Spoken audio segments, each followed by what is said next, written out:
민족화해협력 범국민협의회 김홍걸 대표 상임의장님 나오셨습니다. 예, 안녕하세요. 안녕하세요. 김홍걸입니다. 네, 새해 복 많이 받으십시오. 네, 새해 복 많이 받으세요. 지난 방송 안 나오셨죠? 네. 근데 아까 사실 점심에 여의도에서 잠깐 뵈가지고. 예. 네. 아까 거기 왜 오셨어요? 그때 차 한잔 하러 갔었죠. 네, 차 한잔. 오늘 미나협 식구들이랑 아마 티타임 갖는 것 같은데요? 같이 일하는 사람들하고 네. 점심 먹고 차 한잔 하느라고. 네. 근데 미나협 아까 그 실무자들 보니까 생각보다 굉장히 젊은 분들이더라고요. 원래부터 거기 일하던 분들은 아니고요. 네. 새로 최근에 이제 들어오신 분들이에요. 새로 예. 뽑았나요, 직원들을? 예, 지금 뽑고 있는 과정이죠. 근데 아주 멋진 분들이던데 나이가 한 20대 후반, 30대 초반 정도밖에 안 보이더라고요. 그 정도. 젊은 감각으로 이제 통일 대한민국을 준비하시겠다 이런 의지로 저는 느꼈고요. 예. 우리 김홍걸 의장님은 지난주에 봉하마을 다녀오셨죠? 네. 그 노무현 대통령의 그 초대 후원회장 하셨던 네. 이기명 회장님하고 같이 네. 봉하마을 가서 참배하고 권양숙 여사 뵙고 왔습니다. 네. 우리 권양숙 여사님 요새 근황이 어떠세요? 예, 그날 뵀을 때 네. 아주 표정도 밝으시고 네. 제가 몇 번 전에 뵀었지만 네. 이번에가 아마 가장 이 말씀도 많이 하시고 네. 분위기가 좋았던 것 같아요. 네. 또 이제 문재인 정부니까 예. 우리 권양숙 여사님도 아마 마음이 좀 네. 마음의 짐을 좀 덜으셨다고 할 수 있고. 저는 이제 TV에서 가끔 뵙는데 네. 예전에 이명박 정부, 박근혜 정부 때에 비하면 굉장히 평화롭게 보이시더라고요. 예, 맞습니다. 네. 이번 1월 1일 신정 때도 설에도 우리 많은 정치인들이 동교동도 방문하고 봉하마을도 그랬죠. 네, 방문하셨죠. 우리 이호 여사님 우리 예방을 가셨는데 우리 추미애 대표 우리 지도부가 다 지도부가 갔죠? 다 가서 네. 인사드리고 가셨죠. 네. 우리 이호 여사님 건강은 어떠세요? 연세가 아무래도 금년에 만으로 96세가 되시니까 이제 이렇게 젊은 사람들처럼 기력이 안 되시니까 밖으로 많이 다니시지는 못하시지만 그래도 연세에 비해서는 젊어 건강해 보이시는 괜찮으신 편이죠. 네, 젊어 보이신다고 그러세요. 네. 아니 젊어 보이는 게 젊어 보인다고 그러고 뭐라고 그러니까. 네. 그 내일 JTBC 밤샘 토론에 출연하신다고 그러던데. 예. 네. 어떤 주제로 나가세요? 주제가 이제 남북 미나협 상임의장 평창을 넘어서 평창을 넘어 평화 구축 가능한가 이런 주제로. 네. 결론은 가능하다. 그렇죠. 네. 그 내일 그러면 진행은 우리 손석희 앵커가 하시나요? 아니면 다른 분이? 아니죠. 거기 여자 앵커 여자분 있고요. 네. 그 제가 손석희 앵커 JTBC 뉴스룸 한번 출연했는데 한번 스튜디오에 나가서 스튜디오가 이제 서소문에 하나 있고 그 상암에 있는데 이제 앵커는 상암에 있고 저는 이제 서소문 스튜디오에서 한번 인터뷰를 했는데 손석희 앵커가 진짜 그 예리하고 아주 방송을 냉정하게 해가지고 그렇죠. 분위기가 좀 쉽게 이렇게 말할 수 있는 분위기는 아니더라고요. 그래요? 네, 잘못 걸리면 또 아주 끝까지 집요한 스타일이잖아요. 네, 그래서 그런 기억이 있고요. 그럼 내일 JTBC의 상대 토론자로는 누가 나오죠? 이제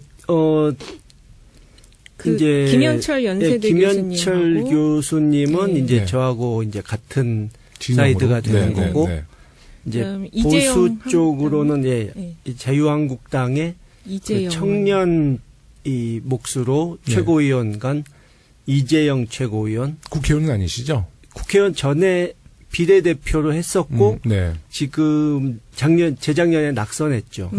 지역구에 나갔다가 그리고 또 한 분은 국립외교원의 신범철 교수. 이렇게 다들 점잖은 분들이라 지난번 김성태 대표 나왔을 때처럼 이렇게 언성을 높이고 막말이 나오고 이런 일은 없을 것 같습니다. 제가 볼 때는 이제 김홍걸 의장님이랑 김성태 의원이 좀 나와서 우리 김홍걸 의장님은 막말은 안 하는데 독소를 좀 하시잖아요. 근데 제대로 당해야 되는데. 김성태 대표 얘기가 나와서 말인데 그쪽 당 분들은 네. 요즘 뭘 잘못 드셨는지 좀 심기가 다들 편치 않아 보이더라고요. 네. 제가 엊그제 그 한국교총에 네. 신년 할애회를 갔었는데 네. 그쪽 당에서 이제 몇 분이 나오셔가지고 네. 그 중에 김성태 대표가 이 축사를 하고 네. 이제 강길부 의원이 덕담을 했는데 네. 이 정치적인 자리도 아니고 네. 남의 신년 할애 행사에 네. 가서 이제 덕담 같은 거 해주고 나와야 되지 않습니까? 네. 근데 거의 대정부 질문하는 식으로 네. 막 언성을 높이고 네. 험악하게 말씀을 하시더라고요. 그래서 요즘 좀 여러 가지로 속이 편치 않으시구나 네. 저분들이. 그러니까 홍준표 대표와 김성태 원내대표 네. 측에는 뭐 정말 볼거리를 많이 줘서 네. 네. 뭐 국민들은 재밌다고 굉장히 하면 또 안 허탈해하면서도 되는데. 그냥 실소지 뭐. 네, 썩소, 실소. 네. 썩소. 네. 매일같이 뉴스를 만드니까 심심하진 않네요. 네. 그분들은 정치를 하는 게 아니라 뉴스를 생산하는 네. 네. 뉴스 공장. 기자들은 좋아하겠어요. 그러니까 뉴스를 많이 생산해 주니까 네. 그리고 뉴스도 이렇게 좀 자극적인 네, 진짜 기사가 자극적이에요. 많이 네. 이렇게 좀 노출되는데 네, 맞아요. 아주 기자들이 딱 좋아하는 뭐 죄송한 표현이지만 이제 기자들끼리는 이제 그 야마라고 그러잖아요. 네. 뭐 이런 표현을 이제 방송에서 해서는 안 되지만 그 야마를 잘 잡아주는 것 같아요. 네. 하지만 뭐 이렇게 인지도나 그 뉴스 노출이 많다고 해서 국민들의 지지로 연결되는 건 그렇죠. 분명히 아니라는 말씀 그렇죠. 네, 드리겠습니다. 이번 주도 국민들이 관심 가는 일들이 참 많은 한 주였던 것 같아요. 이번 주 진짜 많았죠. 우리 이윤용 소장님 오셨으니까 우리 여론조사 동향을 안 여쭤볼 수가 없습니다. 네. 네. 어떻습니까? 어쨌든 지금 신년 조사가 되게 많이 나왔어요. 네. 많이 나왔는데 신년 여론조사 특징을 보면은 네. 일단 선거조사가 지금 많았는데 네. 민주당 후보로는 누가 나와도 지금 다 이기는 그런 조사 결과들이 지방선거요? 예, 지방선거. 네. 그러니까 민주당 후보로 나오면 누가 나와도 그냥 다 야당 후보로 이기는 걸로 전국적으로 다 그렇거든요. 예.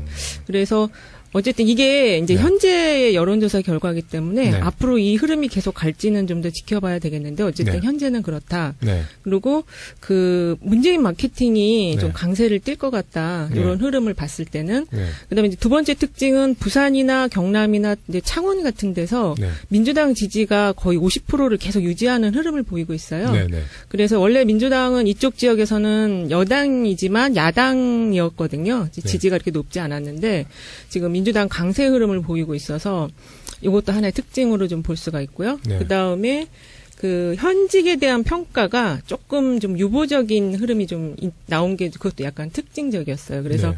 현직 그 단체장들이 재출마할 경우에 지지도가 조금 상대적으로 낮은 지역들이 많이 네. 나와서 어떤 새 인물에 대한 좀 수요가 네. 지금 있는 거 아닌가 이런 세 가지 특징이 좀 나타났습니다. 네. 근데 항상 그 여론조사를 보면 네. 현직에 대한 좀 불신 그건 좀 항상 있었죠. 항상 있는데 그게 네. 투표로 이어졌을 때는 또 그 결과치가 다른 그렇죠. 이게 이제 후보로 이분이 나오게 되면은 또 네. 그건 또 다른 잣대를 가지고 보는 것 같아요. 네. 예.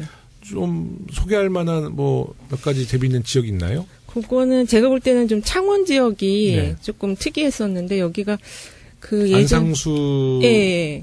거기가 좀 시장이죠? 예, 안상수 시장인데 저 옛날 안상수 시장이 그 포탄 그러니까 네, 물통을 맞아요. 포탄으로 예, 보온 물병을 포탄으로 네. 얘기했던 분이죠. 네.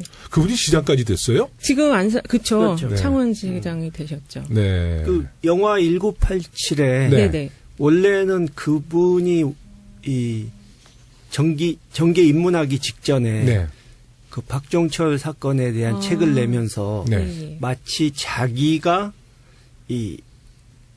이것을 덮으려는 것을 자기가 막아낸 것처럼 그러면 이제 자기가 1987에서 하정우역 맡은 아니죠. 그 검사? 그건 딴 분이고 네. 사실은 그분 밑에서 지시를 받아서 했을 뿐인데 네. 네. 마치 자기가 그걸 막아낸 사람인 것처럼 책까지 내고 상당히 그걸 우려먹었었죠. 그랬었는데. 그래요? 정계 입문할 때, 입문할 때. 네, 96년 뭐 이럴 때. 그러면 공안검사 출신. 그렇죠. 서울지검 공안부에 있었던 거죠. 그다음 그러면 옛날에. 그 경남이 홍준표 경남도지사, 네.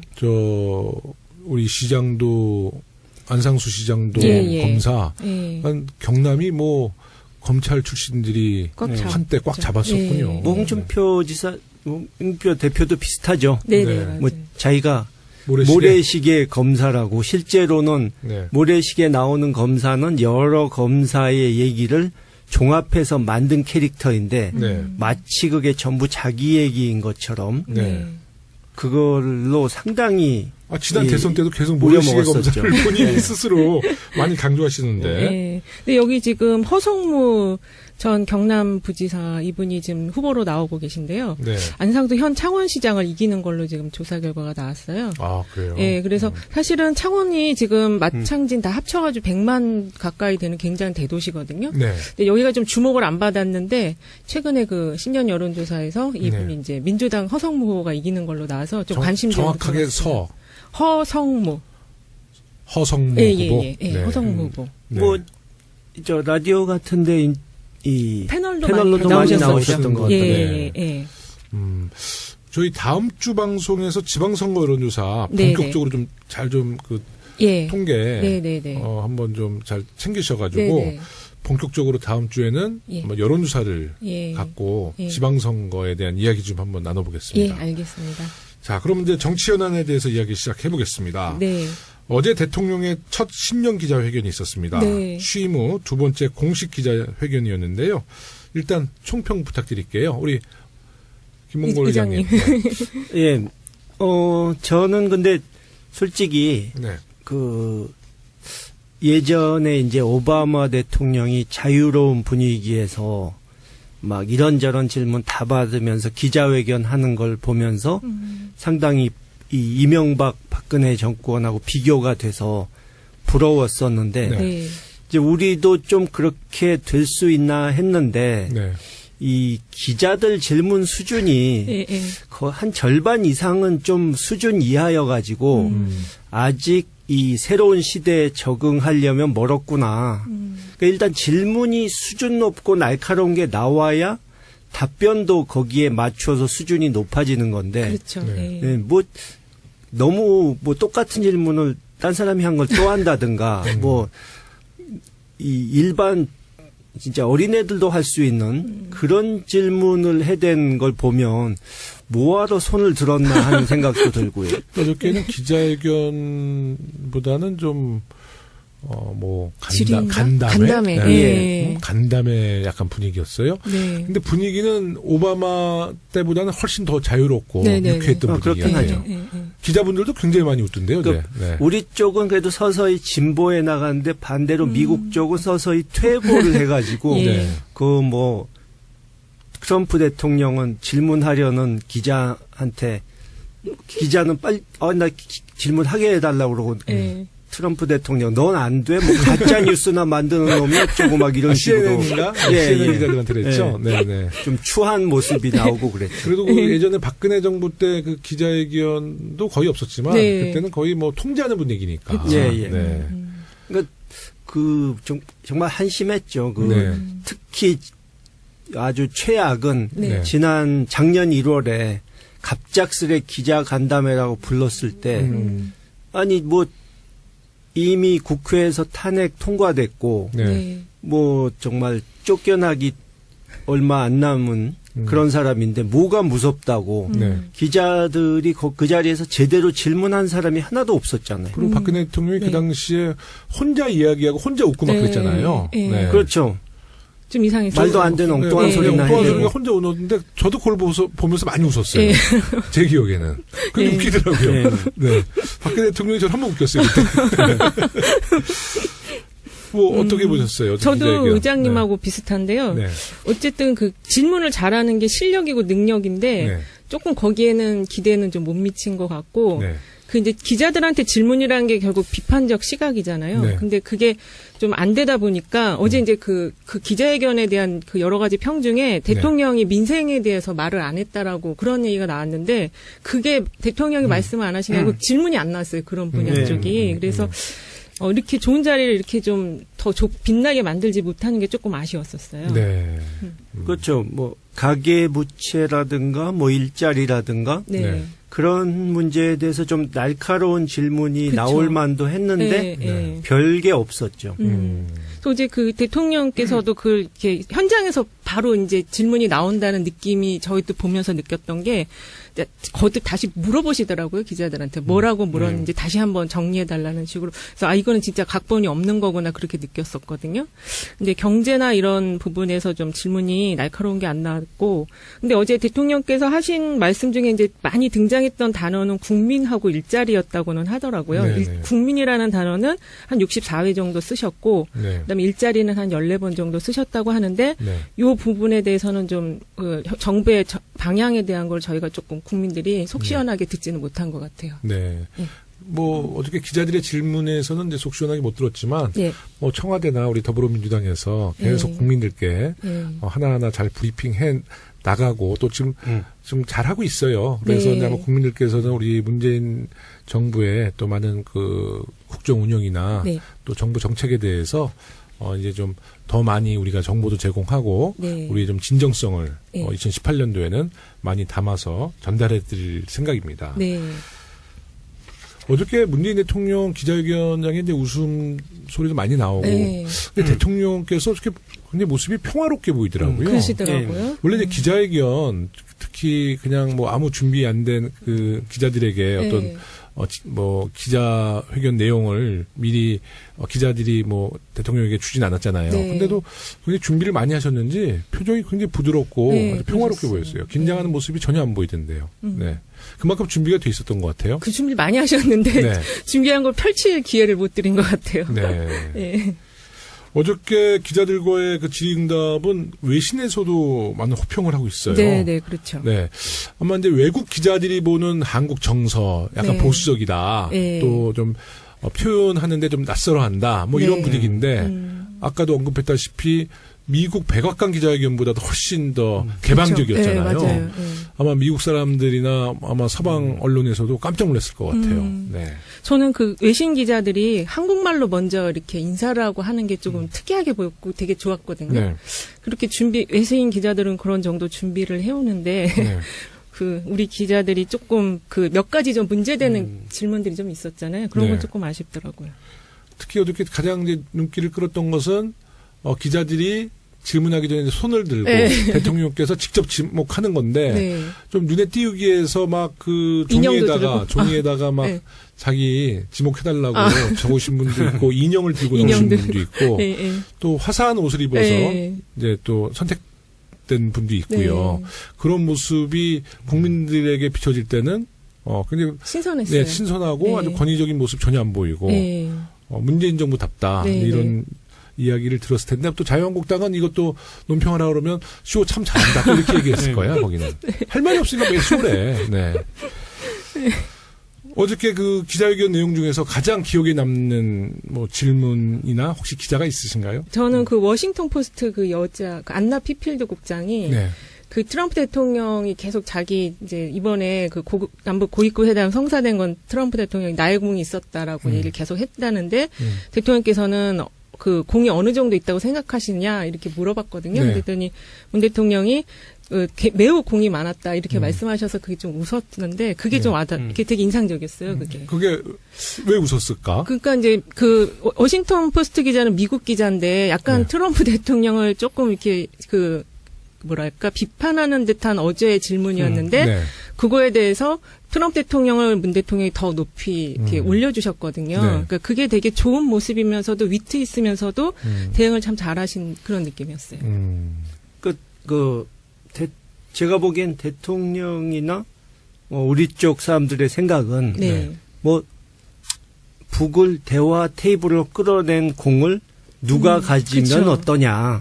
결과만 좋으면 되는 거 아니냐 하는 그 여유가 있는 거죠. 그리고 저도 그 지금 말씀하신 그 워싱턴 포스트 여기자 비롯해서 대체적으로 기자들 질문 중에는 남북 관계에 관련된 많았죠. 질문이 좀 그래도 준비가 좀 되고 좀 잘 정리된 네. 질문들이 많았다고 생각하고요. 네. 그렇지 않아도 그 워싱턴 포스트 여기자하고 제가 오늘 아침에 네. 인터뷰를 했습니다. 아, 그러셨어요?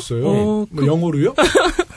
네. 근데 영어로. 네. 제가 미국을 떠난 지가 하도 오래돼서 이 좀 영어가 예전처럼 이렇게 술술 나오질 않아서 절반쯤은 제가 하고 절반쯤은 통역시키고 뭐 이런 식으로 했죠. 그거 찾아서 봐야 되겠는데요. 근데 이것도 요새 근데 구글이 잘 돼 있어서 번역을 해서 보면 될 것 같아요. 네, 저는 어저께 그 당 회의 때문에 그 기자회견은 사실 다 보지는 못했는데 어저께 뉴스 잠깐 보니까.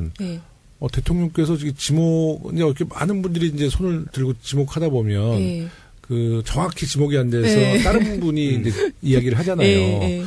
근데 그때 제가 알기로는 한겨레 김보엽 기자. 이름을, 근데 대통령께서 직접 기자 이름을 딱 김보엽 기자라고.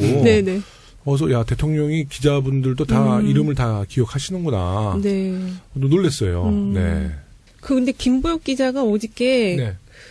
직접 아세요? 김보엽 기자? 네, 저 파파이스 진행하시잖아요. 네네, 잘은 모르는데 파파이스 진행하셔서 아시는데 원래는 다른 기자 지목했는데 그렇죠. 김보엽 기자가 하셨다고. 인터셉트. 네, 인터셉트 하셨다고. 기자 생활 오래 했으니까 이제 후배 그냥 후배 무시하고 자기가 그냥 나선 거네. 대통령이 또 그걸 또 딱 눈치채고. 최고서 바로 이제 또 받아주신 거죠. 그리고 보라색 옷 입은 그 여기자도 기억에 남았어요. 어저께 전체 본 게 아니라 저랑 같이 뉴스를 본 것 같은데. 그 뉴스가 보라색이랑 김보엽 기자 딱 나왔는데 맞죠? 그랬어요? 더 물어보지 마시고. 저랑 같은 채널의 뉴스를 본 것 같아요. 그 대통령의 신년 기자회견 후 정치권이 가장 민감한 반응을 하는 내용이 개헌 이야기입니다. 네, 대통령께서 반드시 지방선거와 동시에 개헌 국민투표를 하겠다는 의지를 보이셨는데요. 정부 개헌안 발의도 어저께 언급하셨죠. 네, 하셨어요. 얼마나 답답하시면 정부 개헌안 발의 언급하셨는데 지금 그 국회 일정상 아마 2월까지 여야가 합의해서 이제 개헌안을 만들어야 되는데 쉽지 않잖아요. 지금 추세로 봐서는 어렵죠. 네. 그러면 이제 정부가 정부 개헌안을 발의할 수 있죠. 그 탓은 야당 탓이에요, 정말. 우리가 지금 적극적으로 하려고 그러거든요. 또 그 모든 야당 지도자들도 지난해에서는 개헌의 필요성을 다들 강조했었어요. 근데 야당 특히 자유한국당이 지금 개헌을 이렇게 미루는 이유는 한 가지거든요. 지방선거와 동시 투표를 하게 되면 지방선거에서 참패할 것이다. 그를 뭐 숨기지도 않고 대놓고 얘기하죠. 그러니까 자기네 고정 지지층만 나오게 하면 투표율이 대선이나 이런 총선보다 낮을 테니까 해볼만 하다. 그런데 개헌 투표까지 되면 투표율이 올라가니까 곤란하다.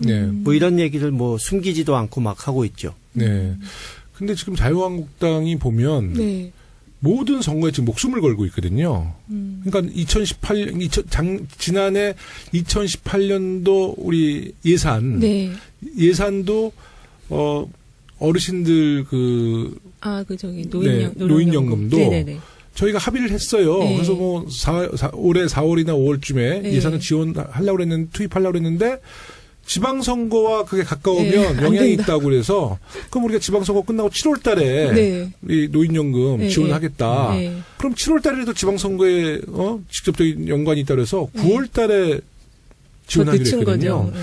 그러니까 자유한국당이 어르신 정당이라고 매일 표방하면서 그렇죠. 어르신들 지원금마저도 선거에 이렇게 연결시켜서 당리당략으로 이렇게 정말 꼼수를 부리고 있으니까 정말 선거에 목숨을 걸다가 선거에 목숨을 잃을 것 같아요. 아주 지금 무리수를 두고 있죠. 어저께 그 대통령 말씀하신 것 중에 이게 그 투표를 같이 안 할 경우에는 국민 세금이 1,200억 원이 더 든다는 거를 그 얘기를 하셨는데 그게 딱 들어왔거든요. 근데 그렇게 돈을 많이 들여서까지 또 따로 이렇게 그 개헌 관련 투표를 해야 되는 건지 할 때 같이 하면 좋겠는데. 얼마나 좋아요. 근데 오늘 뭐 안상수 의원은 교통사고인 세월호에 5천억 쓰면서 1200억 좀 더 쓰는 게 뭐가 대수냐. 안상수 시장이 그렇게 말했어요? 인천 시장? 안상수 의원. 네, 인천. 예. 아니, 유정복 인천. 아니, 의원. 의원이죠. 네네네. 같이 국회에 있는데도 의원이란 걸 의식 못하는 걸 보니까 그 사람도 활동이 정말 없나 보네요. 아니, 저는 자유한국당 의원님들을 보면 가끔마다 깜짝깜짝 놀라요. 엘리베이터에서. 그래요? 저는 이제 엘리베이터에서 이제 인사를 하잖아요. 네. 전 누구든지 인사를 타는데 근데 내릴 때 누구셨죠? 그러면 옆에 있는 분이 자유한국당 국회의원이었어요. 처음 봤거든요. 진짜요? 그러니까 정말 존재감이 없는 자유한국당 의원님들이 너무 많은데 이게 저뿐만 아니에요. 가끔마다 이제 국회에서 뭐 자유발언 같은 거 하러 의원님들이 누가 나오거든요. 그러니까 대정부 질문은 정말 좀 준비를 해서 나가야 돼요. 뭐 질문하고 뭐 질의응답이니까. 근데 자유발언은 5분을 할 수 있는데 그거는 원고 써갖고 읽으면 되는데 가끔 이제 존재감을 드러내기 위해서 뭐 자기 지역 현황에 대해서도 막 5분 발언하는 분이 있어요.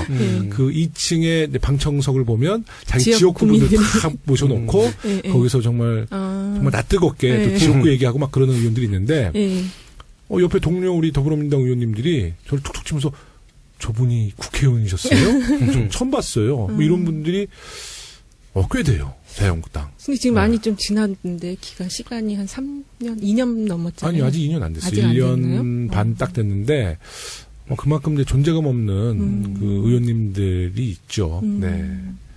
이번 신년 기자회견을 보신 국민들이 평가하는 이제 그 또 대통령. 네. 그렇다 보면 이제 여론조사 해보면 또 기자회견 했던 그 것이 반영이 될 텐데요. 어떻게 예상하세요? 그게 원래는 조금 이제 연말에 좀 빠지셨었어요. 그래서 60대 중반까지 갔다가 다시 이제 반등을 하셨는데 그 신년 여론조사에서 반등한 거는 그 이전 정부의 어떤 과오들, 그러니까는 개성공단 폐기한 거라든지 폐쇄한 거라든지 또 그 일본과 위안부 협상에서 이면 합의한 것들이 드러나면서 이제 그거에 대한 어떤 지지를 대통령께 다시 몰아들이는 형태로 해서 다시 반등을 하셨거든요. 근데 이번에 이제 지금 신년 기자회견이라든지 또 지금 앞으로 여러 가지 그 평창 올림픽과 관련한 좋은 일들이 많이 지금 준비가 되어 있잖아요. 그런 걸 볼 때는 더 상승할 가능성이 있어서 지금 현재 한 70대 중반까지 나오는 숫자들이 있는데 80대까지 또 갈 수 있지 않을까. 한 1월, 2월 안에. 80%. 그 정도까지 갈 수 있지 않을까 생각을 해봐요. 예상은. 네. 저희가 그래서 저희 회사도 지금 내일하고 모레 이제 조사를 준비하고 있거든요. 문재인 정부가 출범한 지 7개월 됐잖아요. 그 박근혜 정부가 또 완전히 망쳐놨던 남북 관계. 또 당시에 아주 미국의 그 미국 정부나 또 미국 국민들에게도 우리나라 그 촛불에 대한 그 위대한 국민들의 혁명은 극찬받았지만 또 박근혜 대통령의 행태에 대해서는 정말 전 세계인들에게 망신이었잖아요. 뭐 그래서 한미 관계도 굉장히 그때 꼬여 있었고 또 뭐 개성공단 문제, 사드 문제, 위안부 합의 문제, 최근에 또 UAE 그 아랍에미리트 이런 이면 합의 문제 이런 문제를 지금 7개월 동안 하나하나 해결하고 있어요. 우리 청취자 여러분들께서 짧은 7개월 동안에 문재인 정부가 지금 망쳐놨던 외교 관계 그런 거 지금 하나하나 해결한 거를 돌이켜 생각해 보면 참 일을 많이 하셨어요. 그렇죠. 남북 관계는 진짜 몇 년 만에 우리가 대화 지금 2년 한 2년 좀 더 됐죠. 더 됐죠. 만에 이제 남북 대화를 시작을 했고요. 또 그 사드 문제 지난해 12월 13일 날 방중하셔서 거의 뭐 해결을 잘 하고 있고 또 위안부 합의문 문제도 뭐 좀 이따가 저희가 이제 이야기를 나누겠지만 우리의 원칙은 확실히 일본에게 전달을 했고요. 그 아랍에미리트 문제도 실제로 자유한국당에서 임종석 청와대 실장에 대해서 굉장히 공격을 하다가 지금 급선회하고 있죠. 급선회하고 있죠. 대통령께서 그것을 일부러 얘기를 안 했거든요. 외교 관계고. 그래서 이 문제에 대해서 꽤 침묵하셨는데 이게 지금 실체가 드러나다 보니까 이면 합의 문제 아닙니까? 그 보수 언론과 이 자유한국당이 감이 많이 떨어져서 그런지 뭐 10중 8구 문제가 있다면 자기들 정권에서 벌어진 일이었을 그걸 그렇게 무리하게 뭔가 캐내려고 하다가 결국 보니까 이명박 정권, 박근혜 정권에서 잘못한 걸로 이렇게 계속 나오고 있잖아요. 뭐 그쪽에서 분쟁이 벌어졌을 때 뭐 자동으로 개입한다느니 이제 그 김태형 전 국방장관이 얘기를 해버리는 바람에 지금 파문이 점점 커지는데 아무래도 그 자유한국당이 도대체가 표적을 정확히 놓고 쏴야 할 텐데 지금 뭐 깜깜한 데서 막 총을 난사하고 아무데나 하나 맞아라 이런 식으로 하다 보니까 자기 발등을 쏘는 거 아닌가. 네.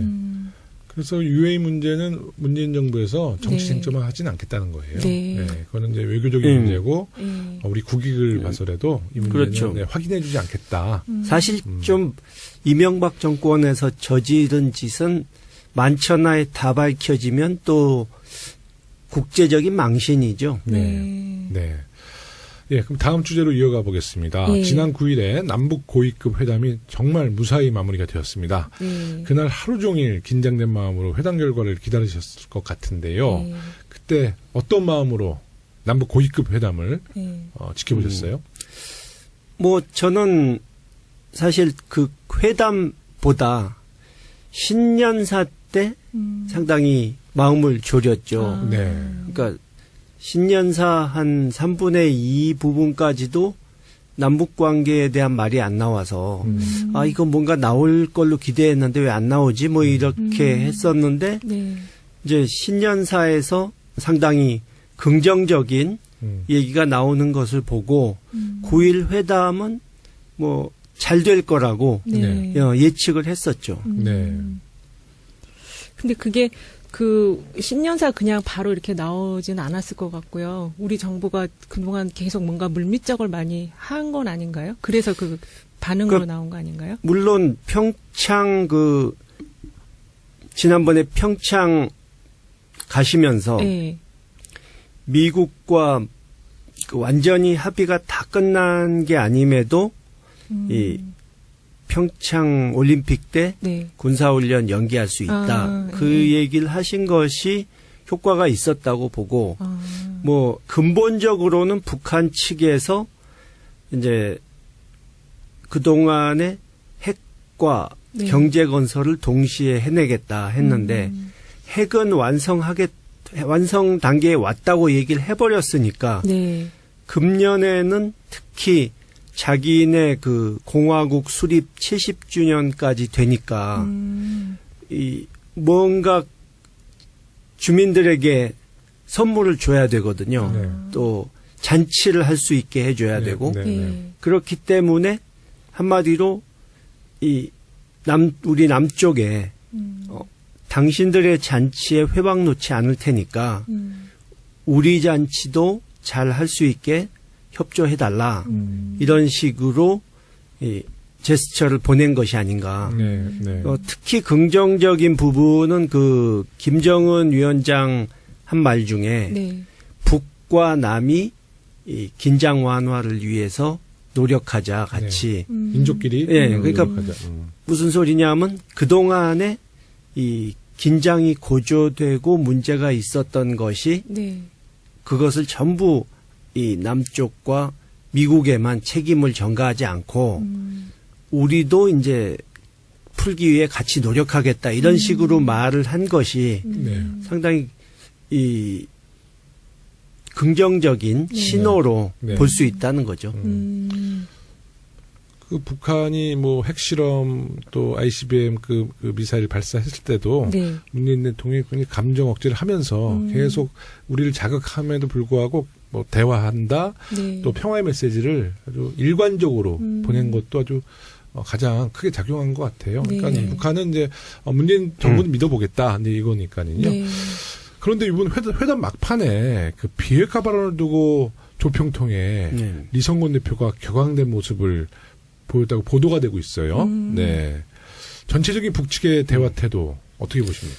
뭐 대체로 나쁘지 않았다고 저는 보고 그 비핵화 부분에 대해서도 처음에는 가만히 듣고 있었는데 그냥 크게 반응 안 보이고 네. 가만히 있다가 나중에 이제 평양 쪽에서 지시가 와서 기분 나쁘다 하는 말을 했다고 그러는데 뭐 그 정도면 사실 그 사람들 그동안에 보였던 태도를 감안할 때 그 정도면 그렇게 심하게 불쾌함을 표시하거나 격한 반응을 보였다고 할 수는 없고요.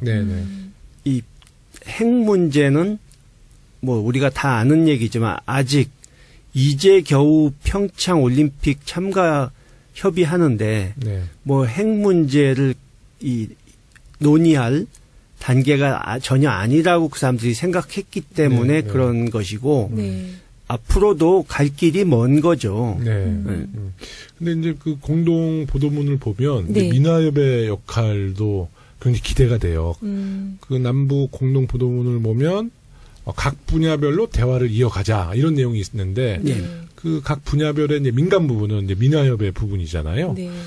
뭐 민화협의 이제 그 두드러지는 어떤 역할, 행보 어떻게 준비하고 계십니까? 뭐 아직은 성급하게 무슨 어떤 결론을 낼 수는 없지만 저희는 정부 차원에서든 민간 차원에서든 일부 뭐 회의론자들은 뭐 교류하지 않은 것이 남남 갈등을 일으키려고 한다 또는 한미 동맹에 금을 가게 하려고 한다 이런 식으로 얘기를 하는데 뭐 그 정도의 전략은 우리도 다 간파할 수 있는 것이고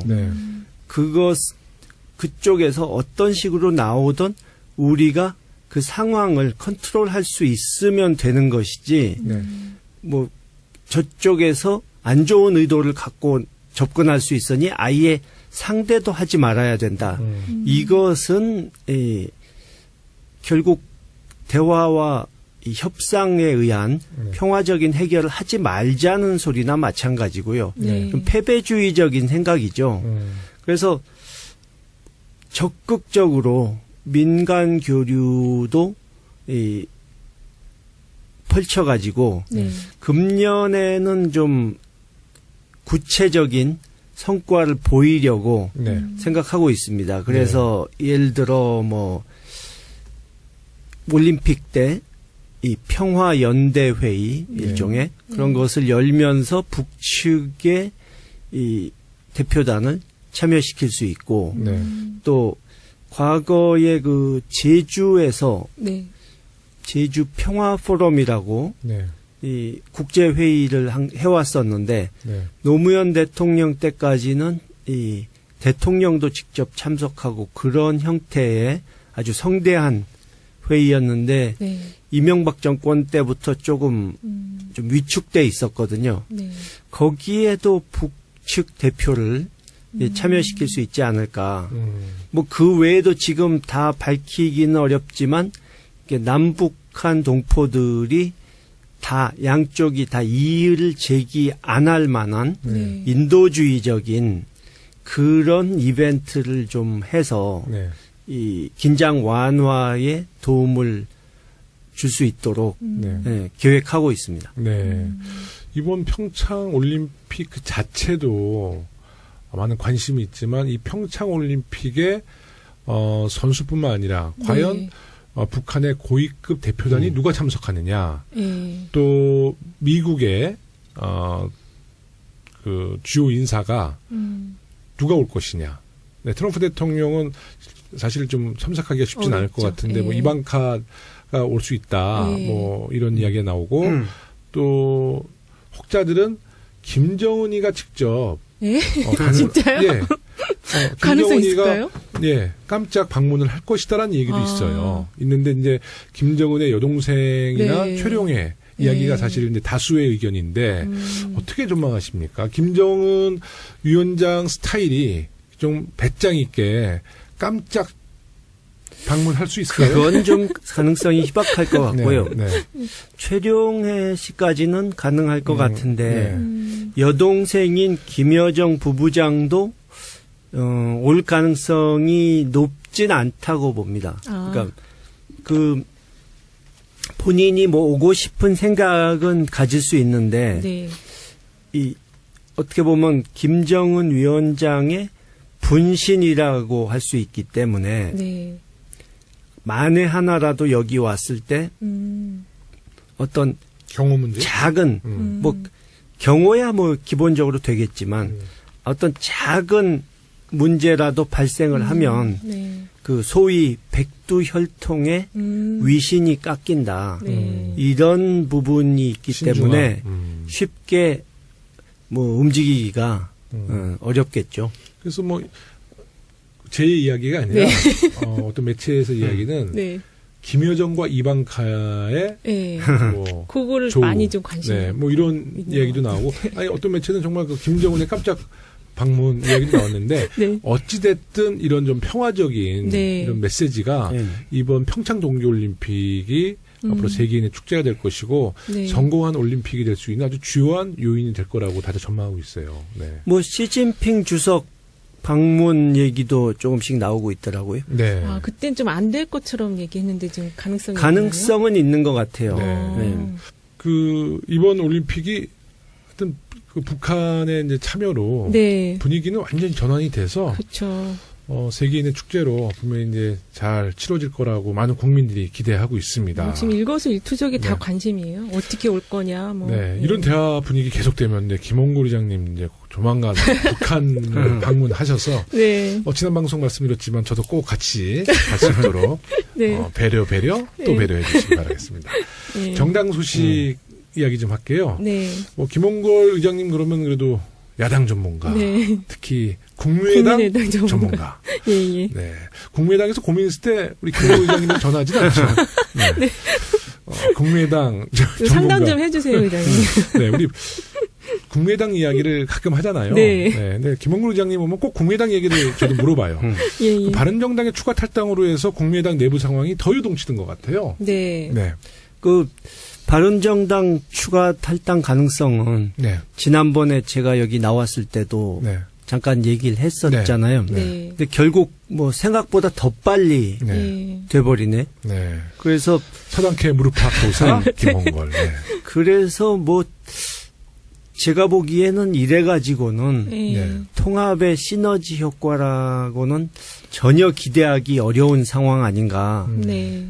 특히 안철수 대표의 경우에는 이렇게 가다가는 정말 상처뿐인 통합, 네. 그러니까 만신창이가 된 통합이 될 수도 있다. 그 지금 안철수 대표 심정은 어떨까요? 그 설경구 씨의 영화 뭐죠? 그 철도에서 박하사탕이요. 박하사탕 네. 마지막 그 대사. 나 돌아버릴 것 같아. 그러실 것 같아요. 그럴 것 같아요, 네, 진짜. 왜냐면 최근에 그 바른정당의 이제 그 추가 탈당으로 네. 유승민 대표가 이제 정체성 문제 때문에 그런지 네. 내부 단속을 위한 발언들을 계속 쏟아내고 있거든요. 네. 그 내부 단속을 위한 발언들은 또 국민의당 우리 특히 호남 의원님들에게는 굉장히 또 자극적인 얘기예요. 네. 그러니까 유승민 바른정당 대표는 결속하기 위해서 발언을 냈었는데 네. 그 국민의당 또 의원님들은 그 얘기 들으면 또 열받고 네, 이제 설경구 되거든. 나 돌아버릴 것 같아. 이렇게 되면 근데 두 정당이 정체성이 다르기 때문에 서로 정체성 얘기를 강조하다 보면 서로가 합칠 수 없는 정당이었다는 거죠. 그게 이제 나오는 거거든요. 어떻게 보세요, 우리 박사님? 뭐 유승민 대표가 근데 그렇게 하니까 안철수 대표 측에서는 그걸 보면서 이제 속이 타는 것 같은데 뭐라고 말을 못하고 그래도 쩔쩔매더라고요. 한마디로 이 덩치는 더 큰데 유승민 대표한테 이제 끌려가는 그런 모습이죠. 오늘도 뭐 유승민은 갑 안철수는 을 이런 식으로 기사가 났던데 이제 결국 사실 뭐 도토리 키재기인데 양쪽 다 이 통합이라는 그것도 이질적인 세력의 통합이라는 그 어려운 과제를 해낼 만한 정치력이나 카리스마나 뭐 이런 게 없기 때문에 지금 안철수 대표 측은 특히 어거지로 이것을 이 편법을 써가면서 끌고 가다 보니까 계속 시끄럽기만 하고 뭔가 매끄럽게 일이 처리되는 게 하나도 없는 거죠. 네. 그러니까 최근에 이제 통합하면 정강 정책을 만들어야 되잖아요. 네, 그렇죠.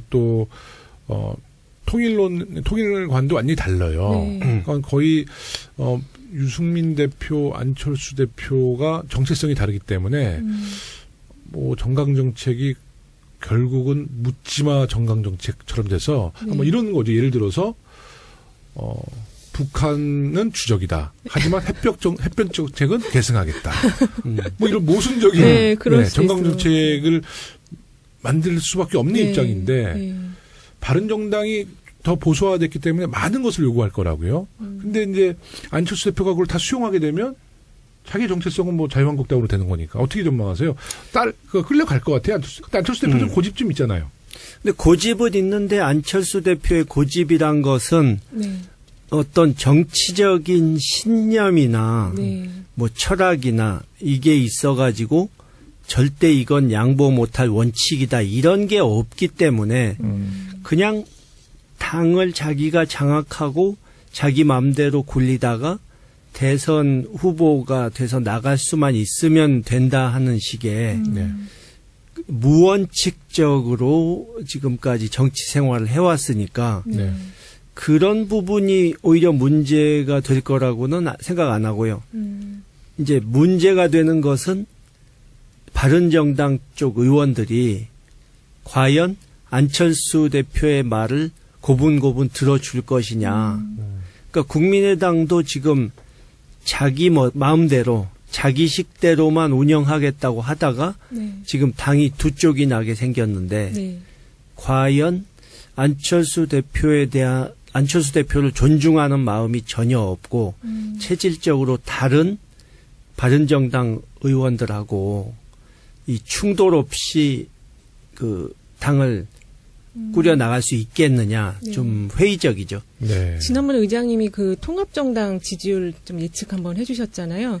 최근에 그 정당 지지도 조사에서 리얼미터가 이제 조사한 거가 있는데 그 성인 2,010명 대상으로 1월 2일부터 5일까지 조사를 했거든요. 네. 요거 이제 표본 오차는 95% 신뢰 수준에서 플러스 마이너스 2.2% 포인트인데 그 국민의당하고 바른정당 통합정당에 대한 지지율이 10.5%가 나왔어요. 그래서 그때 의장님이 두 당이 합친 숫자보다 아래로 떨어지는 숫자 2개월 안에 나올 거라고 하셨는데 지금 그런 조짐이 좀 보이고 있어요. 네. 그러니까 그나마 지금은 그냥 통합정당이 나오면 지지하시겠습니까? 뭐 이 정도 질문이니까 괜찮게 그나마 괜찮게 퍼센티지가 나오는데 그렇죠.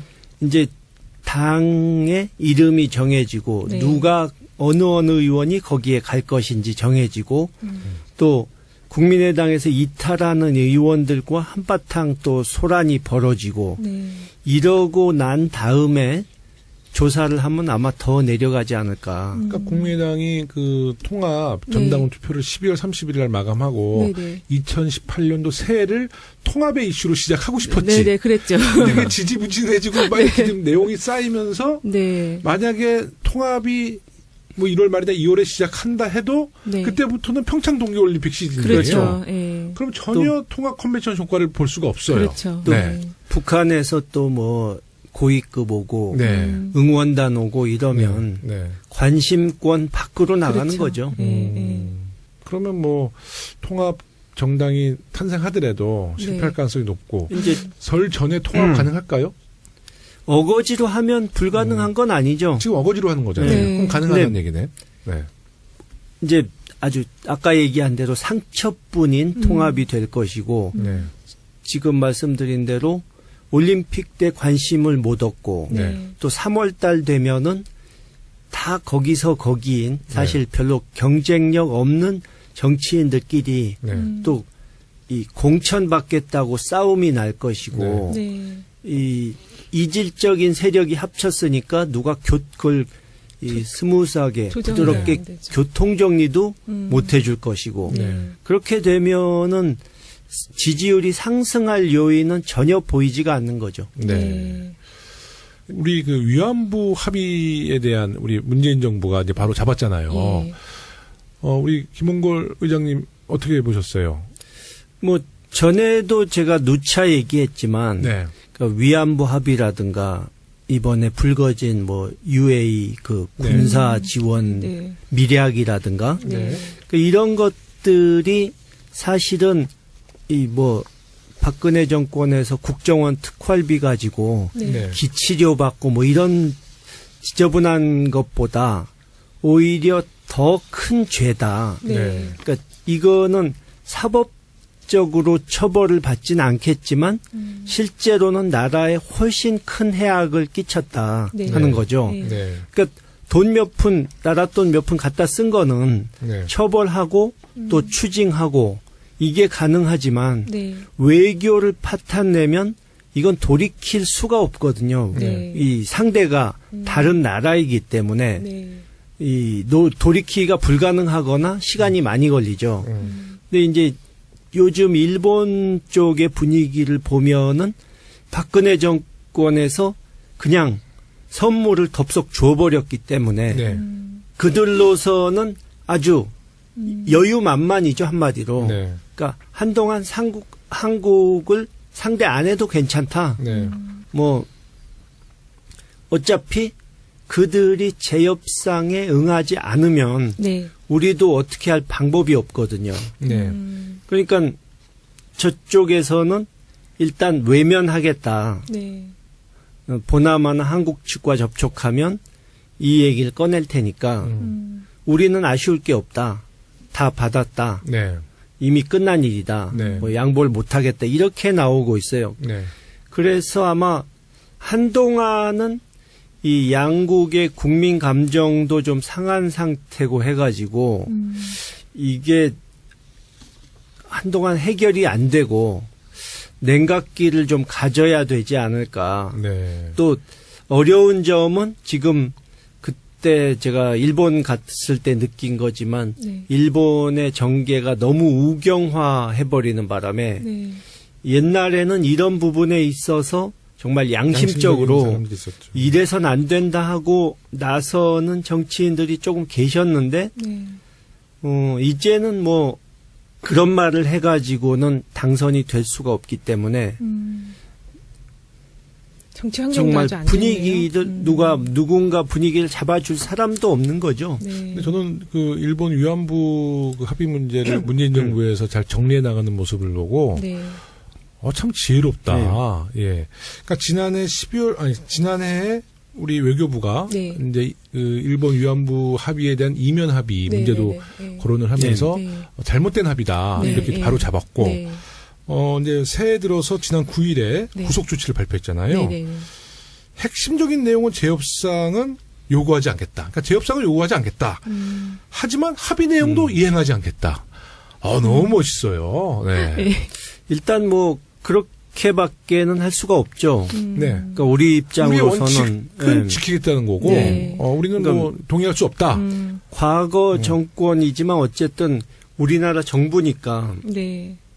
저질러 놓은 일을 아예 없었다고는 할 수 없지만 그 피해자들이 엄연히 동의를 안 하고 있고 네. 또 이런 이 비인도적 범죄를 이런 정치적으로 적당히 이 야합해서 네. 정리해 버린다는 것은 이 용납될 수가 없는 일이기 때문에 네. 네. 인정은 할 수가 없다.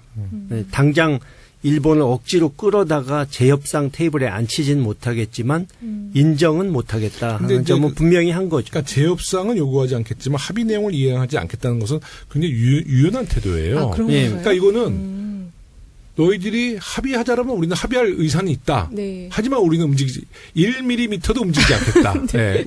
우리 아주 강경한 입장인데 네. 합의 내용을 그러니까 일본을 굉장히 그 압박하는 거죠. 아주 굉장히 점잖은 표현이에요, 외교적으로. 전 이거 아주 아주 적절한 표현. 네. 최선의 방법일 수밖에 없죠. 근데 이제 많은 분들은 왜 이거를 공식적으로 파기 무효선언 하지 않냐, 또 비판하시고 있는데요. 네. 외교가 이러면 안 된다는 거죠. 이 감정을 표출하면 이러면 저는 외교적으로 우리가 굉장히 어려워질 수 있어요. 근데 너무 좋은 표현이에요. 또 이 다른 나라 국제사회에서는 한일 간의 그 특수성을 모르기 때문에 일본 측에서 이 국제사회에다 대고 한국은 자기네 그 정부가 나서서 합의한 것도 하루아침에 헌신짝처럼 내버리는 정부다 이런 식으로 또 비난을 해야 될 가능성이 있거든요. 그러니까 그런 점도 고려 안 할 수는 없었겠죠. 그러니까 이 문재인 정부가 뭐 북한 관계나 아주 대외 그 4대 강국에도 굉장히 감정을 잘 억제하면서 아주 실리 외교를 잘하는 것 같아요. 김홍구 의장님 이제 1부 마치고 돌아가셔야 되니까 마지막으로 하실 말씀 있으면 해주시죠. 예, 이번에 이제 어렵게 남과 북이 만나서 대화를 나눌 기회가 생겼고 미국 트럼프 대통령도 그래도 그동안의 그 강경 자세를 보였던 것을 감안하면 상당히 전향적으로 이 한국 정부의 대화 노력을 지지한다. 또 올림픽 기간 동안 군사적인 움직임을 보이지 않겠다 하면서 이 힘을 실어주고 있는 이런 상황이기 때문에 정말 힘들게 나온 기회니까 이 남북한 모두가 이 기회를 놓치지 말고 지금 우리가 가진 시간 여유는 불과 한 2-3달 정도라고 보는데 그 사이에 좀 대화를 충분히 하면서 이 여러 가지 긍정적인 이 면으로 진전을 이루어내서 금년이 정말 한반도 평화의 문이 열리는 해로 되길 바랍니다. 네, 정말 그 기대가 큽니다. 그럼 고품격 용기는 방송 서당캐 36번째 방송 1부를 마치겠습니다. 끝까지 청취해주신 청취자분들께 감사드리면서 저희는 내일 2부에 찾아뵙겠습니다. 감사합니다. 네, 감사합니다. 이런저런 질문 다 받으면서 기자회견 하는 걸 보면서 상당히 이 이명박 박근혜 정권하고 비교가 돼서 부러웠었는데 이제 우리도 좀 그렇게 될 수 있나 했는데 이 기자들 질문 수준이 거의 한 절반 이상은 좀 수준 이하여가지고 아직 이 새로운 시대에 적응하려면 멀었구나. 그러니까 일단 질문이 수준 높고 날카로운 게 나와야 답변도 거기에 맞춰서 수준이 높아지는 건데. 그렇죠. 뭐 너무 뭐 똑같은 질문을 딴 사람이 한 걸 또 한다든가 뭐 이 일반 진짜 어린애들도 할 수 있는 그런 질문을 해댄 걸 보면 뭐하러 손을 들었나 하는 생각도 들고요. 어저께는 기자회견보다는 좀 간담회 간담회 약간 분위기였어요. 근데 분위기는 오바마 때보다는 훨씬 더 자유롭고 유쾌했던 분위기였죠. 기자분들도 굉장히 많이 웃던데요. 우리 쪽은 그래도 서서히 진보해 나가는데 반대로 미국 쪽은 서서히 퇴보를 해가지고 트럼프 대통령은 질문하려는 기자한테 기자는 빨리 나 질문하게 해달라고 그러고 트럼프 대통령 넌 안 돼? 뭐 가짜 뉴스나 만드는 놈이 어쩌고 막 이런 식으로 CNN 기자들한테 그랬죠. 좀 추한 모습이 나오고 그랬죠. 그래도 그 예전에 박근혜 정부 때 그 기자회견도 거의 없었지만 그때는 거의 뭐 통제하는 분위기니까. 그러니까 정말 한심했죠. 특히 아주 최악은 지난 작년 1월에 갑작스레 기자 간담회라고 불렀을 때 아니 뭐 이미 국회에서 탄핵 통과됐고 뭐 정말 쫓겨나기 얼마 안 남은 그런 사람인데 뭐가 무섭다고 기자들이 그 자리에서 제대로 질문한 사람이 하나도 없었잖아요. 그리고 박근혜 대통령이 그 당시에 혼자 이야기하고 혼자 웃고 막 그랬잖아요. 그렇죠. 좀 이상했어요. 말도 안 되는 엉뚱한 소리나 엉뚱한 소리가 혼자 웃었는데 저도 그걸 보면서 많이 웃었어요. 제 기억에는. 그게 웃기더라고요. 박근혜 대통령이 저를 한번 웃겼어요. 그때. 뭐 어떻게 보셨어요? 저도 의장님하고 비슷한데요. 어쨌든 그 질문을 잘하는 게 실력이고 능력인데 조금 거기에는 기대는 좀 못 미친 것 같고 네. 그 이제 기자들한테 질문이라는 게 결국 비판적 시각이잖아요. 네. 근데 그게 좀 안 되다 보니까 어제 이제 그 기자회견에 대한 그 여러 가지 평 중에 대통령이 민생에 대해서 말을 안 했다라고 그런 얘기가 나왔는데 그게 대통령이 말씀을 안 하신 게 아니고 질문이 안 나왔어요. 그런 분야 쪽이. 그래서 이렇게 좋은 자리를 이렇게 좀 더 빛나게 만들지 못하는 게 조금 아쉬웠었어요. 네. 그렇죠. 뭐 가계부채라든가 뭐 일자리라든가 네. 그런 문제에 대해서 좀 날카로운 질문이 그쵸. 나올 만도 했는데 네. 별게 없었죠. 또 이제 그 대통령께서도 그렇게 현장에서 바로 이제 질문이 나온다는 느낌이 저희도 보면서 느꼈던 게 거듭 다시 물어보시더라고요, 기자들한테. 뭐라고 물었는지 다시 한번 정리해달라는 식으로. 그래서 이거는 진짜 각본이 없는 거구나 그렇게 느꼈었거든요. 근데 경제나 이런 부분에서 좀 질문이 날카로운 게 안 나왔고. 근데 어제 대통령께서 하신 말씀 중에 이제 많이 등장했던 단어는 국민하고 일자리였다고는 하더라고요.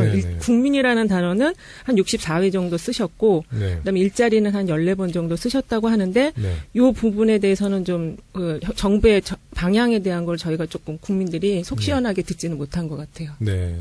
뭐 어저께 기자들의 질문에서는 이제 속 시원하게 못 들었지만, 뭐 청와대나 우리 더불어민주당에서 계속 국민들께 특징으로 좀 볼 수가 있고요. 그 다음에 그 현직에 대한 평가가 조금 좀 유보적인 흐름이 좀 나온 게 그것도 약간 특징적이었어요. 그래서 현직 그 단체장들이 재출마할 경우에 지지도가 조금 상대적으로 낮은 지역들이 많이 나와서 어떤 새 인물에 대한 좀 수요가 지금 있고 있는 거 아닌가 이런 세 가지 특징이 좀 나타났습니다. 네, 근데 항상 그 여론조사를 보면 현직에 대한 좀 불신 그건 좀 항상 있었죠. 항상 있는데 그게 투표로 이어졌을 때는 또 그 결과치가 다른. 그렇죠. 이게 이제 후보로 이분이 나오게 되면은 또 그건 또 다른 잣대를 가지고 보는 것 같아요. 네. 좀 소개할 만한 뭐 몇 가지 재미있는 지역이 있나요? 그거는 제가 볼 때는 좀 창원 지역이 조금 특이했었는데 여기가 그 안상수 거기가 좀 시장이죠? 예, 안상수 시장인데 저 옛날 안상수 시장이 그 포탄 그러니까 포탄으로 보호 물병을 포탄으로 얘기했던 분이죠. 네. 그분이 시장까지 됐어요? 지금 그렇죠. 창원 시장이 되셨죠. 네. 그 영화 1987에 원래는 그분이 이 정계 입문하기 직전에 그 박종철 사건에 대한 책을 내면서 마치 자기가 이것을 덮으려는 것을 자기가 막아낸 것처럼 그러면 이제 1987에서 하정우역 맡은 아니죠. 그 검사? 그건 딴 분이고 사실은 그분 밑에서 지시를 받아서 했을 뿐인데 마치 자기가 그걸 막아낸 사람인 것처럼 책까지 내고 상당히 그걸 우려먹었었죠. 정계 입문할 때. 96년 뭐 이럴 때. 그러면 공안검사 출신. 그렇죠. 서울지검 공안부에 있었던 거죠. 그다음 옛날에. 그 경남이 홍준표 경남도지사, 우리 시장도 안상수 시장도 검사, 경남이 뭐 검찰 출신들이 한때 꽉 잡았었군요. 홍준표 지사, 홍준표 대표도 비슷하죠. 뭐 자기가 모래시계 검사라고 실제로는 모래시계 나오는 검사는 여러 검사의 얘기를 종합해서 만든 캐릭터인데 마치 그게 전부 자기 얘기인 것처럼 그걸로 상당히 지난 대선 때도 계속 모래시계 검사를 본인이 스스로 많이 강조하시는데. 근데 여기 지금 허성무 전 경남부지사 이분이 지금 후보로 나오고 계신데요.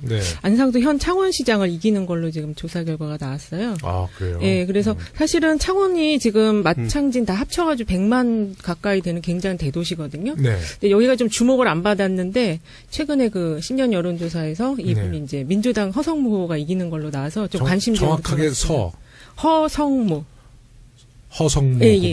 허성무 후보. 뭐 저 라디오 같은데 패널로도 많이 나오셨던 것 같아요. 저희 다음 주 방송에서 지방선거 여론조사 본격적으로 좀 잘 좀 그 통계 한번 좀 잘 챙기셔가지고 본격적으로 다음 주에는 여론조사를 갖고 지방선거에 대한 이야기 좀 한번 나눠보겠습니다. 알겠습니다. 자, 그럼 이제 정치현안에 대해서 이야기 시작해 보겠습니다. 네. 어제 대통령의 첫 신년 기자회견이 있었습니다. 네. 취임 후 두 번째 공식 기자회견이었는데요. 일단 총평 부탁드릴게요. 우리 김몽골 의장님. 네. 예. 저는 근데 솔직히 네. 예전에 이제 오바마 대통령이 자유로운 분위기에서 막 이런 하나하나 잘 브리핑해 나가고 또 지금 좀 잘하고 있어요. 그래서 네. 이제 아마 국민들께서는 우리 문재인 정부의 또 많은 그 국정 운영이나 네. 또 정부 정책에 대해서 이제 좀 더 많이 우리가 정보도 제공하고 네. 우리의 좀 진정성을 네. 2018년도에는 많이 담아서 전달해 드릴 생각입니다. 네. 어저께 문재인 대통령 기자회견장에 이제 웃음 소리도 많이 나오고 네. 근데 대통령께서 어떻게 굉장히 모습이 평화롭게 보이더라고요. 그러시더라고요. 네. 원래 이제 기자회견 특히 그냥 뭐 아무 준비 안 된 그 기자들에게 어떤 네. 뭐 기자회견 내용을 미리 기자들이 뭐 대통령에게 주진 않았잖아요. 네. 근데도 굉장히 준비를 많이 하셨는지 표정이 굉장히 부드럽고 네, 아주 평화롭게 그러셨어요. 보였어요. 긴장하는 모습이 전혀 안 보이던데요. 네. 그만큼 준비가 돼 있었던 것 같아요. 그 준비를 많이 하셨는데 네. 준비한 걸 펼칠 기회를 못 드린 것 같아요. 네. 네. 어저께 기자들과의 그 질의응답은 외신에서도 많은 호평을 하고 있어요. 네, 네, 그렇죠. 네. 아마 이제 외국 기자들이 보는 한국 정서 약간 네. 보수적이다. 네. 또 좀 표현하는데 좀 낯설어한다. 뭐 이런 네. 분위기인데 아까도 언급했다시피 미국 백악관 기자회견보다도 훨씬 더 개방적이었잖아요. 그렇죠. 네, 맞아요. 네. 아마 미국 사람들이나 아마 서방 언론에서도 깜짝 놀랐을 것 같아요. 네. 저는 그 외신 기자들이 한국말로 먼저 이렇게 인사를 하고 하는 게 조금 특이하게 보였고 되게 좋았거든요. 네. 그렇게 외신 기자들은 그런 정도 준비를 해오는데 네. 그 우리 기자들이 조금 그 몇 가지 좀 문제되는 질문들이 좀 있었잖아요. 그런 건 네. 조금 아쉽더라고요.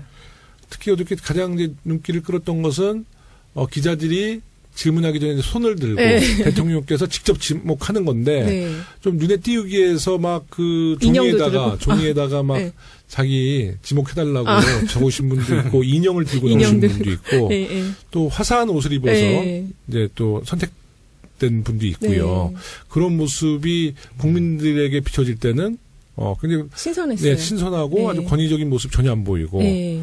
문재인 정부답다 네, 이런 이야기를 들었을 텐데 또 자유한국당은 이것도 논평하라 그러면 쇼 참 잘한다 또 이렇게 얘기했을 거야 거기는 할 말이 없으니까 왜 쇼래. 네. 어저께 그 기자회견 내용 중에서 가장 기억에 남는 뭐 질문이나 혹시 기자가 있으신가요? 저는 그 워싱턴 포스트 그 여자 그 안나 피필드 국장이 네.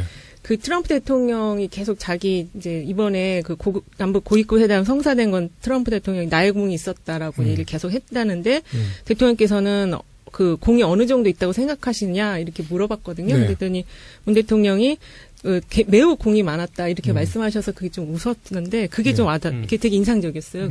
그게 왜 웃었을까? 그러니까 이제 그 워싱턴 포스트 기자는 미국 기자인데 약간 네. 트럼프 대통령을 조금 이렇게 그 뭐랄까 비판하는 듯한 어제의 질문이었는데 네. 그거에 대해서 트럼프 대통령을 문 대통령이 더 높이 이렇게 올려주셨거든요. 네. 그러니까 그게 되게 좋은 모습이면서도 위트 있으면서도 대응을 참 잘하신 그런 느낌이었어요. 제가 보기엔 대통령이나 우리 쪽 사람들의 생각은 네. 뭐 북을 대화 테이블로 끌어낸 공을 누가 가지면 그쵸. 어떠냐. 네. 결과만 좋으면 되는 거 아니냐 네. 하는 그 여유? 그 여유가 있는 거죠. 네. 그리고 저도 그 지금 말씀하신 그 워싱턴 포스트 여기자 비롯해서 네. 대체적으로 기자들 질문 중에는 남북 관계에 관련된 많았죠. 질문이 네. 좀 그래도 준비가 좀 되고 좀 잘 정리된 네. 질문들이 많았다고 생각하고요. 네. 그렇지 않아도 그 워싱턴 민족화해협력 범국민 협의회 김홍골 대표 상임의장님 나오셨습니다. 예, 안녕하세요. 안녕하세요. 안녕하세요. 김홍걸입니다. 네, 새해 복 많이 받으십시오. 네, 새해 복 많이 받으세요. 지난 방송 안 나오셨죠? 네. 근데 아까 사실 점심에 여의도에서 잠깐 뵈가지고. 아, 예. 네. 아까 거기 왜 오셨어요? 아, 그때 차 한잔 하러 갔었죠. 네. 차 한잔. 오늘 미나엽 식구들이랑 아마 티타임 갖는 것 같은데요. 예, 같이 일하는 사람들하고 네. 점심 먹고 차 한잔 하느라고. 네. 근데 미나엽 아까 그 실무자들 보니까 생각보다 굉장히 젊은 분들이더라고요. 아, 원래부터 거기 일하던 분들은 아니고요. 네. 새로 최근에 이제 들어오신 분들이에요. 새로 뽑았나요, 직원들을? 예, 지금 뽑고 있는 과정이죠. 근데 아주 멋진 분들이던데 나이가 한 20대 후반, 30대 초반 정도밖에 안 보이더라고요. 그 정도. 젊은 감각으로 이제 통일 대한민국을 준비하시겠다 이런 의지로 저는 느꼈고요. 예. 우리 김홍걸 의장님은 지난주에 봉하마을 다녀오셨죠? 네. 그 노무현 대통령의 그 초대 후원회장 하셨던 이기명 회장님하고 같이 봉하마을 가서 참배하고 권양숙 여사 뵙고 왔습니다. 네, 우리 권양숙 여사님 요새 근황이 어떠세요? 예, 그날 뵀을 때 아주 표정도 밝으시고 제가 몇 번 전에 뵀었지만 이번에가 아마 가장 이 말씀도 많이 하시고 분위기가 좋았던 것 같아요. 네, 또 이제 문재인 정부니까 우리 권양숙 여사님도 아마 마음이 좀 마음의 짐을 좀 덜으셨다고 할 수 있고. 저는 이제 TV에서 가끔 뵙는데 예전에 이명박 정부, 박근혜 정부 때 비하면 굉장히 평화롭게 보이시더라고요. 예, 맞습니다. 이번 1월 1일 신정 때도 설에도 우리 많은 정치인들이 동교동도 방문하고 봉하마을도 그랬죠. 방문하셨죠. 우리 이호 여사님 우리 예방을 가셨는데 우리 추미애 대표 우리 지도부가 다 지도부가 다 가서 인사드리고 가셨죠. 우리 이호 여사님 건강은 어떠세요? 예, 뭐 연세가 아무래도 금년에 만으로 96세가 되시니까 이제 뭐 이렇게 젊은 사람들처럼 기력이 안 되시니까 밖으로 많이 다니시지는 못하시지만 그래도 연세에 비해서는 뭐 젊어 건강해 보이시는 괜찮으신 편이죠. 젊어 보이신다고 그러세요. 아니 뭐 젊어 보이는 게 젊어 보인다고 그러고 뭐라고 그럽니까? 그 내일 JTBC 밤샘 토론에 출연하신다고 그러던데.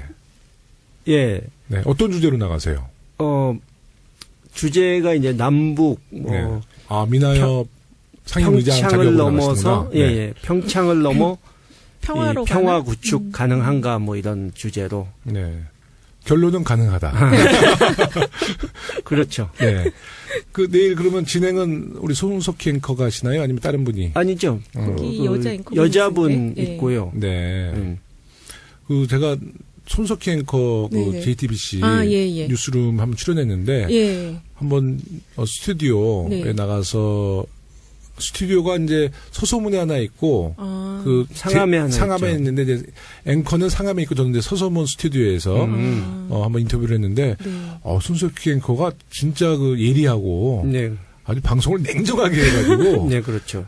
분위기가 좀 쉽게 이렇게 말할 수 있는 분위기는 아니더라고요. 그래요? 잘못 걸리면 또 아주 뭐 끝까지 집요한 스타일이잖아요.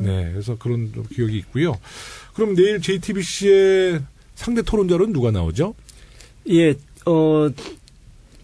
김현철 연세대 김현철 교수님은 이제 저하고 이제 같은 사이드가 되는 거고 이제 보수 쪽으로는 자유한국당의 그 청년 이 몫으로 최고위원 간 이재영 최고위원. 국회의원은 아니시죠? 국회의원 전에 비례대표로 했었고 지금 재작년에 낙선했죠.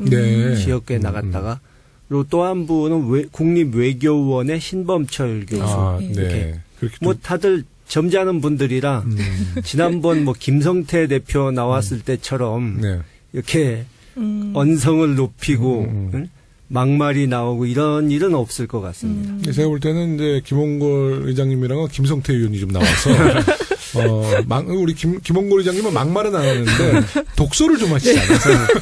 근데 좀 제대로 당해야 되는데. 김성태 대표 얘기가 나와서 말인데 그쪽 당 분들은 요즘 뭘 잘못 드셨는지 좀 심기가 다들 편치 않아 보이더라고요. 제가 엊그제 그 한국교총에 신년 할애회를 갔었는데 그쪽 당에서 이제 몇 분이 나오셔가지고 그 중에 김성태 대표가 이 축사를 하고 이제 강길부 의원이 덕담을 했는데 이 정치적인 자리도 아니고 네. 남의 신년 할애 행사에 네. 가서 이제 덕담 같은 거 해주고 나와야 되지 않습니까? 네. 근데 거의 대정부 질문하는 식으로 네. 막 언성을 높이고 네. 험악하게 말씀을 하시더라고요. 그래서 요즘 좀 여러 가지로 속이 편치 않으시구나, 저분들이. 그러니까 홍준표 대표와 김성태 원내대표 네. 측에는 뭐 정말 볼거리를 많이 줘서 네. 네. 뭐 국민들은 재밌다고 굉장히 하면 안 허탈해하면서도 되는데. 그냥 실소지 뭐. 네, 썩소, 실소. 네. 썩소. 네.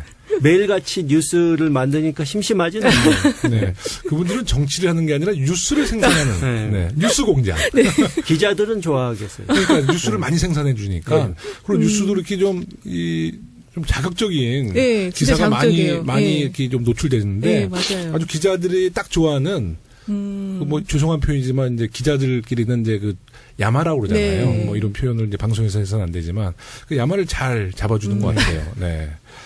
하지만 뭐 이렇게 인지도나 그 뉴스 노출이 많다고 해서 국민들의 지지로 연결되는 건 그렇죠. 분명히 아니라는 말씀 그렇죠. 네, 드리겠습니다. 이번 주도 국민들이 관심 가는 일들이 참 많은 한 주였던 것 같아요. 이번 주 진짜 많았죠. 우리 이윤용 소장님 오셨으니까 우리 여론조사 동향을 안 여쭤볼 수가 없습니다. 네. 네. 어떻습니까? 어쨌든 지금 신년 조사가 되게 많이 나왔어요. 네. 많이 나왔는데 신년 여론조사 특징을 보면은 네. 일단 선거조사가 지금 많았는데 네. 민주당 후보로는 누가 나와도 지금 다 이기는 그런 조사 결과들이. 지방선거요? 예, 지방선거. 네. 그러니까 민주당 후보로 나오면 누가 나와도 그냥 다 야당 후보로 이기는 걸로. 전국적으로 다 다요? 그렇거든요. 예. 그래서 어쨌든 이게 이제 네. 현재의 여론조사 결과이기 때문에 네. 앞으로 이 흐름이 계속 갈지는 좀 더 지켜봐야 되겠는데 어쨌든 네. 현재는 그렇다. 네. 그리고 그 문재인 마케팅이 네. 좀 강세를 띌 것 같다. 네. 이런 흐름을 봤을 때는. 네. 그다음에 이제 두 번째 특징은 부산이나 경남이나 이제 창원 같은 데서 네. 민주당 지지가 거의 50%를 계속 유지하는 흐름을 보이고 있어요. 네. 네. 그래서 원래 민주당은 이쪽 지역에서는 여당이지만 야당이었거든요. 지지가 이렇게 높지 않았는데 지금 민주당 강세 흐름을 보이고 있어서 이것도 하나의